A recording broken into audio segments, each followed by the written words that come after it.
Hervé Villard, de son vrai nom, René Villard, est né le 24 juillet 1946 à Paris. Son enfance fut une suite de douleurs et de privations. Son père, un homme qu'il n'a jamais vraiment connu, a quitté la famille alors qu'Hervé était très jeune. Sa mère, prise dans des crises personnelles, n'était pas en mesure de s'occuper correctement de son fils. Cela l'a conduit à être envoyé dans un orphelinat à un très jeune âge. La douleur d'avoir perdu sa famille à un jeune âge a laissé une marque profonde dans l'âme d'Hervé. Il a un jour confié que le temps passé à l'orphelinat avait été la période la plus difficile de sa vie. J'ai grandi avec le sentiment de n'appartenir à personne. Je n'avais pas de famille, personne sur qui compter. Je me sentais invisible, a déclaré Hervé lors d'une interview. Cependant, ce sont ces difficultés qui ont créé chez lui une résilience. Hervé a appris à trouver de la joie dans la musique, où il pouvait exprimer ses émotions sans explication. La musique était mon échappatoire à la réalité. C'était mon seul ami pendant ces années de solitude, a-t-il partagé. La plus grande tristesse de la vie, l'amour et l'acceptation de soi. L'une des plus grandes tristesses de la vie d'Hervé Villard a été la lutte pour s'accepter dans une société qui n'était pas prête à accueillir la diversité des genres. Il a un jour confié que le fait de réaliser qu'il était gay à un jeune âge lui avait fait se sentir isolé et effrayé. Je savais que j'étais différent, mais personne ne m'a dit que c'était normal. J'ai vécu longtemps dans la peur et la gêne, raconte Hervé. Faire son coming out à l'époque n'était pas seulement difficile, mais aurait pu lui coûter sa carrière et l'affection du public. Mais Hervé décide de rester fidèle à lui-même. Il a publiquement admis qu'il était gay, une décision qu'il a qualifiée de « libératrice ». Je ne peux pas vivre dans le mensonge.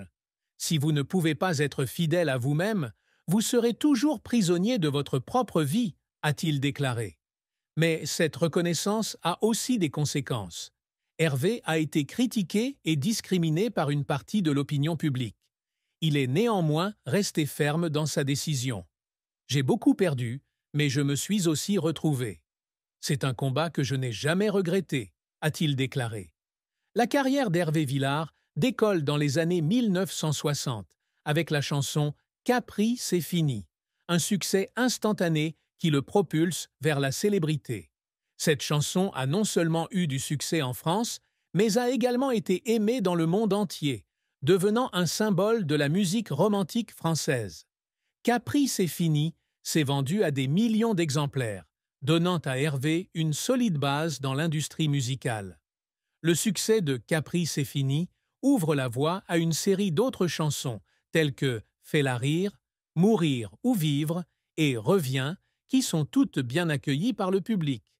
La voix chaleureuse et émotionnelle d'Hervé et sa capacité à se connecter avec le public ont soutenu sa carrière pendant des décennies.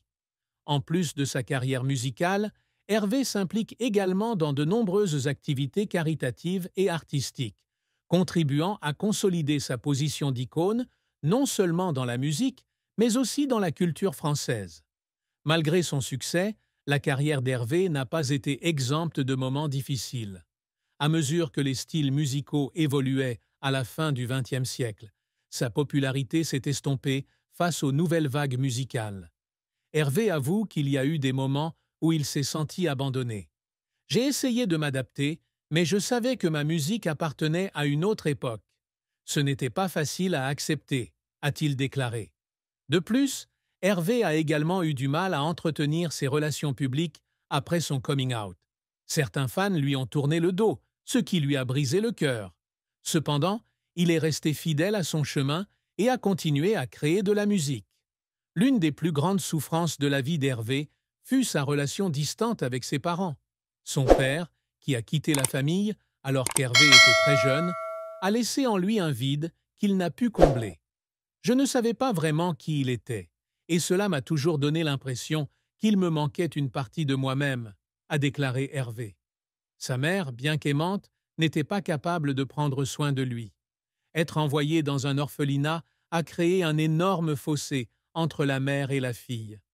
Je me demande toujours si ma mère avait pu être avec moi. Ma vie aurait-elle été différente, a-t-il partagé. Néanmoins, Hervé a toujours eu un amour profond pour sa mère. Il a écrit de nombreuses chansons pour exprimer sa gratitude envers elle, qui a fait beaucoup de sacrifices pour qu'il puisse grandir. Ma mère est celle qui m'a appris à aimer, même dans les circonstances les plus difficiles, a-t-il déclaré. A-t-il